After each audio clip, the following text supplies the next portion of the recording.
Bismillahirrahmanirrahim. How the British state has incited race riots. Prevent, counter-terrorism and the rise of the far right. As race riots erupt across the UK, Arzu looks at the pivotal role of the UK's counter-terrorism regime, particularly its Prevent programme, in inciting this hatred. This article was published on 7th August 2024 on arzumerali.com. It is being read by the author. If you haven't been embedded in discussions about the UK's anti-terrorism regime for nigh on 3 decades, then you are most likely wondering why the current far-right violence, /riots, /pogroms targeting Muslims is not being treated as terrorism. Indeed, many, including Muslims, but also anti-radicalisation practitioners across institutions, including police unions, have opined that the rise of the far right has met the criteria set out in various pieces of legislation to be termed with the terrible T word. In my latest review piece, I am looking at a presentation I made at the Prevent Islamophobia and Civil Liberties National Conference in June 2016. Looking at this through the lens of the 2024 UK riots, which have targeted Muslims and migrants and been in effect pogroms, this presentation brings the focus back to the state and its security laws, policies and narratives as a key cause for what is happening now. This cannot be stated enough. This has happened despite late attempts to use the legislation to tackle far-right violence and the spread of its narratives. In 2020-21, the news that far-right referrals to the UK's flagship Prevent programme had outstripped referrals of Muslims, and had done so for some time, caused a significant backlash from the establishment, so much so that the government announced it would ensure that Muslim referrals would be increased. There are 2 key takeaways from this. Firstly, if more evidence were needed, here we see that again the anti-terrorism regime was designed, however neutrally it may or may not have been worded, to spy on Muslims, police their thought and speech, narrow down the political spaces available to them, and make them subject to a different set of laws and norms. Secondly, for want of better words, white or English racism, supremacism, and politically motivated violence are not considered aberrant. There is a long history of this disparity, including cases where people with lists of targets, including mosques, were arrested, tried, and charged outside of anti-terrorism laws. To be clear, the anti-terrorism regime since 1997 has always sought to target Muslims. Public discourse around terrorism has been shaped by this framing of what terrorism is, and the political space for Muslims to express legitimate grievances shrunk to non-existent as a result. This is not an abstract denial of political freedom. It has real-world, violent consequences, from mob hatred on the streets to mass incarceration, and worse, from the state. The genocide in Bosnia is but 3 decades past.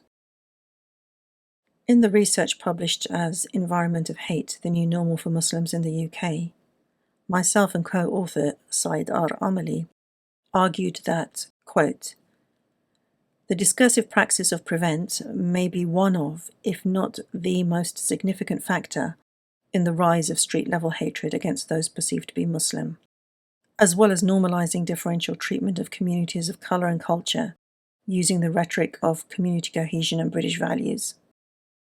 The authors argue that a more detailed and systematic study, including mass data collection, be undertaken to assess how the conceptual underpinnings of the discourse of Prevent, as represented in media, policy, and political discourse, inhere in ideas of supremacism and right, including the right to individual and collective violence against the quote-unquote other.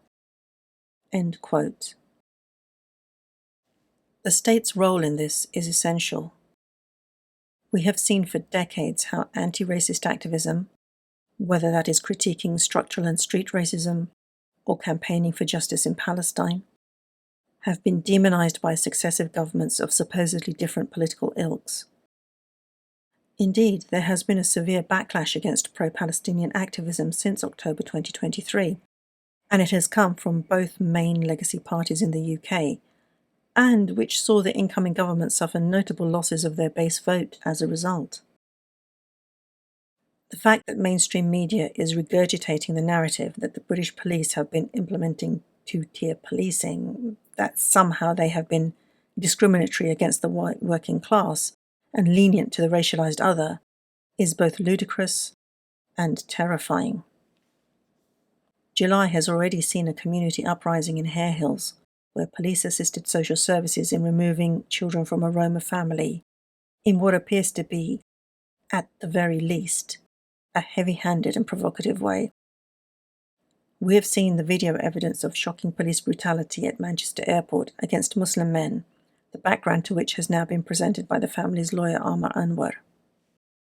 The long decades of reports into institutional police racism are somehow erased from media and thus public memory.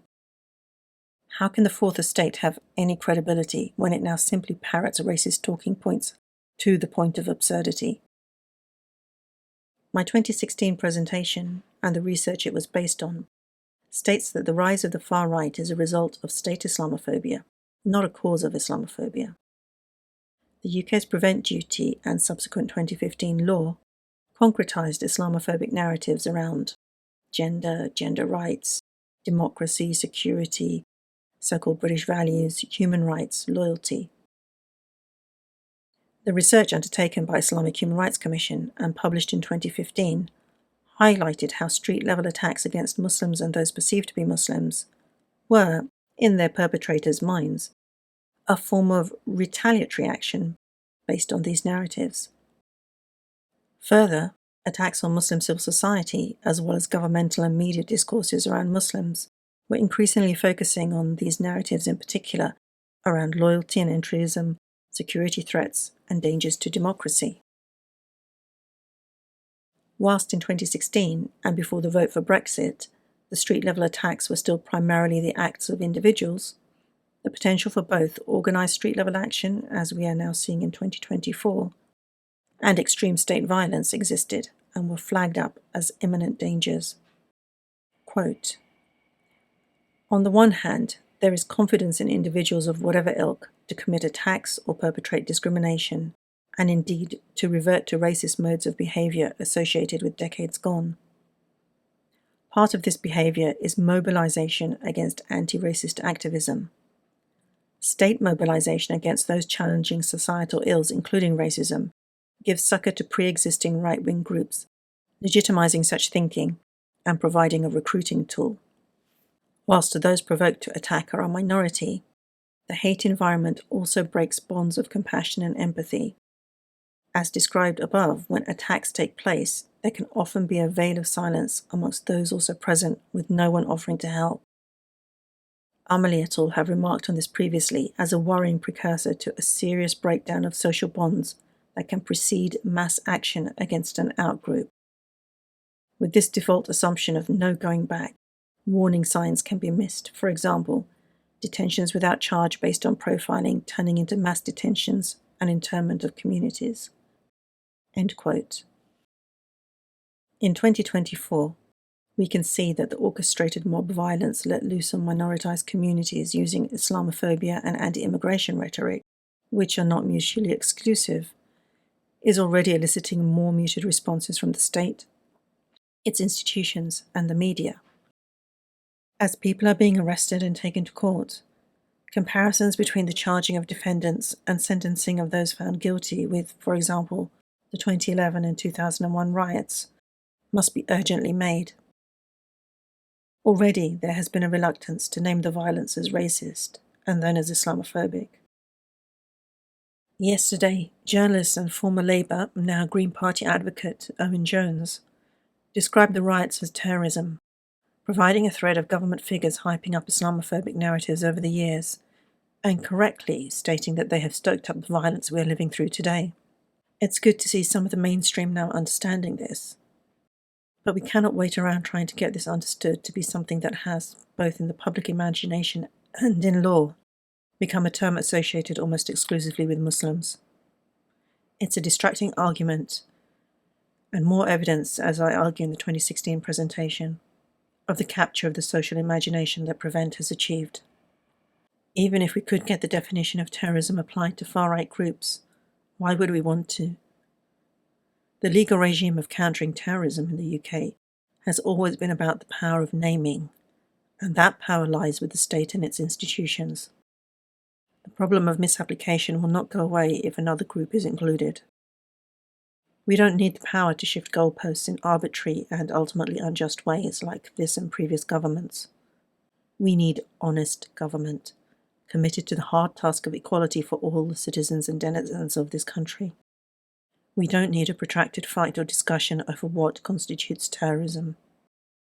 As Islamic Human Rights Commission and the Campaign Against Criminalising Communities have been arguing for many years, what we need is the equal application of criminal laws to do with mass and/or political and/or racist violence, alongside repeal of the anti-terrorism regime and the active countering of the Islamophobic narratives that have been set in the culture by it.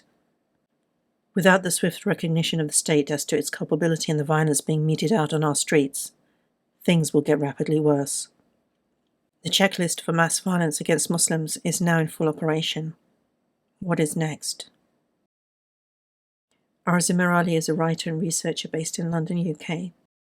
Follow her on X and Instagram @Arzu Merali and Facebook @Arzu Merali Official. Notes on the above. Number 1. There has been an inevitable mission creep, sweeping up environmental groups and left groups in the labelling under anti-terrorism laws, and thus diminishing the political space in which their dissent exists. It is quite possible that the anti-terror laws will be used on a larger scale to crush these movements. However, far-right violence, however organised, murderous and vile, was never to be thought of in these terms. The fact that MPs, media and commentators can even describe rioters as protesters, and the racist ideologies underpinning their attacks on Muslims and racialized others as grievances, speaks volumes as to how these laws will always operate. Note 2. There is also a considerable amount of culpability from the mainstream media, not least during the period when the anti-Semitism charge level at Jeremy Corbyn, post the 2017 snap election, subtly changed in its coding to encompass ideas of being pro-immigrant, pro-Muslim, and pro-terrorist.